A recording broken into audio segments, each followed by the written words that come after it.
neza. Nitwa Sam Shaban Kirenga, the founder and CEO wa Imuzi Phantom Tours. Imuzi ni kampani y'ubukerarugendo ikora tour guiding services. So tour zacu zibanda ahanini ku muco n'amateka kugira ngo twigishe abantu umuco ndetse n'amateka y'igihugu cyacu cy'u Rwanda, ndetse tukavangamo n'ubuhanzi cyangwa se ubugeni gakondo kugira ngo abantu baze gukomeza kuryoherwa n'amateka yacu cyangwa se n'umuco wacu ariko mu buryo buri artistic. Ahanini muri tour zacu dutangirana no gusura ahantu runaka herekana amateka cyangwa se umuco w'igihugu cyacu, hanyuma trip yacu ikaza gusozwa n'ibikorwa bitandukanye by'ubugeni, harimo kuririmba, harimo gucuranga ingoma, harimo gushushanya, harimo kubyina ndetse n'ibindi bitandukanye kugira ngo abantu babashe gusobanukirwa neza amateka yacu ndetse n'ubugeni butandukanye bw'abahanzi bacu cyangwa se bw'abanyarwanda muri rusange. So muraza gukurikira tuba twagize yitiriwe Kigali Community Based Experience. Ahanini yari ishingiye kwigisha abantu aho u Rwanda igihugu cyacu cyatangiriye, aho bita u Rwanda rwa Gasabo, ndetse tugira n'ibindi bikorwa bitandukanye tubigisha, harimo ubuhinzi, harimo ubworozi, harimo community muri rusange y'abanyarwanda uburyo ki tubayeho cyangwa se tubanye, ndetse tuza kujyana event yabaye nziza cyane yabereye kuri Pima, event yitiriwe The Night of Cultural Heritage. So mukurikirane video yacu kandi muzabane natwe muri trips z'utaha. Murakoze. Tugeze ni Kanyinya muri centre yitwa Ishore. Tugero bagiye kudutembereza tumenye ibintu bakora, mubane natwe turakomeza tubereke badusobanurire. Karibu. Abantu bishimiye cyane ibyiza bitatse Ishobe Art Center iherereye Kanyinya, aho banungukiye ubumenyi butandukanye ku muco wacu.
Nyuma y'ibikorwa bitandukanye byabereye Kanyinya, abantu bagize umwanya wo kuruhuka muri session ya yoga, ndetse bakizwa n'amafunguro meza cyane yerekana umuco wa Kinyarwanda, bakina n'imikino itandukanye nk'igisoro.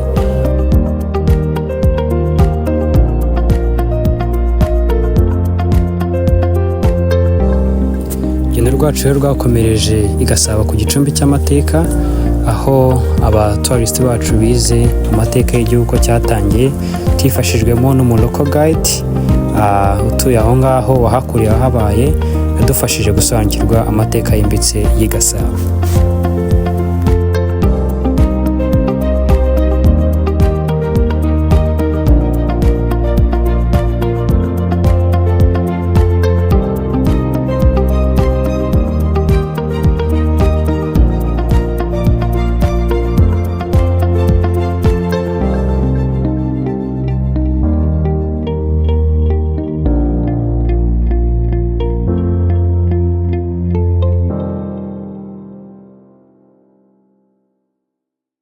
The history of Rwanda, learn about different types of trees. Wow. This is really amazing trip. Wow. I recommend it 100%.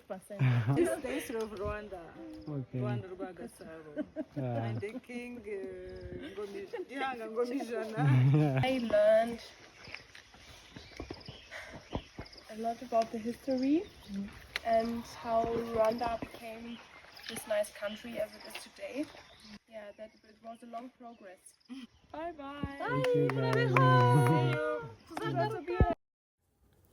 Urugendo rwacu rero rwasorejwe kuri Pima Restaurant muri event yitiriwe The Night of Cultural Heritage.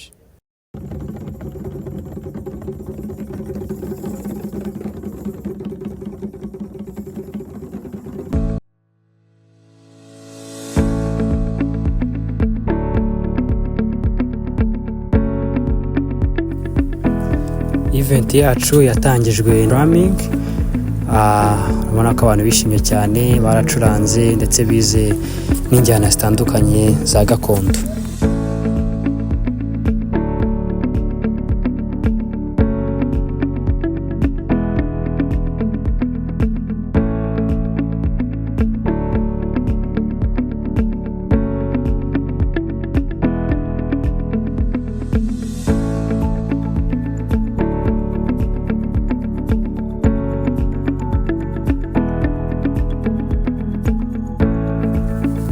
Hakurikiyeho performative dance theater yerekanaga umuco gakondo w'Abanyarwanda, by'umwihariko urukundo.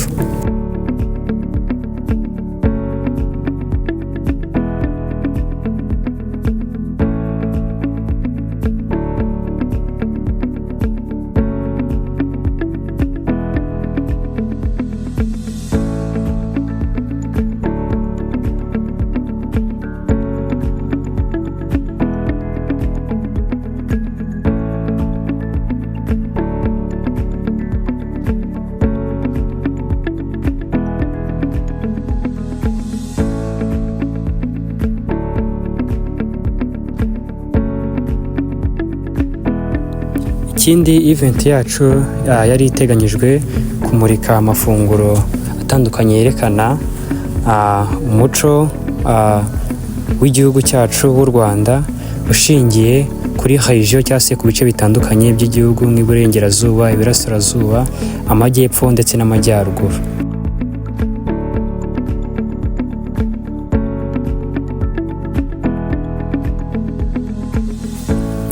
Umushefu wacu yagize umwanya wo gusobanura amafunguro yateguriwe abashyitsi kugira ngo babisobanukirwe byimbitse.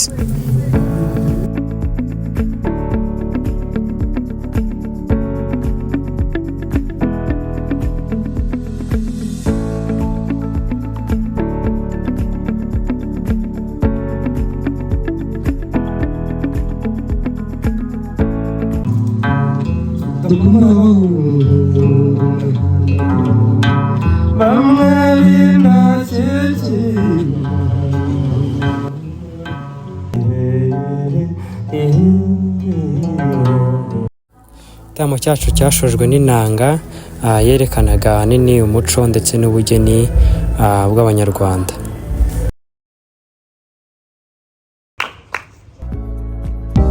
Mu gusoza, abantu bagize umwanya wo kureba products zitandukanye za Pima Restaurant ndetse banishimiye cyane ibikorwa bitandukanye bibera cyangwa se bigizwe na High Pima Restaurant.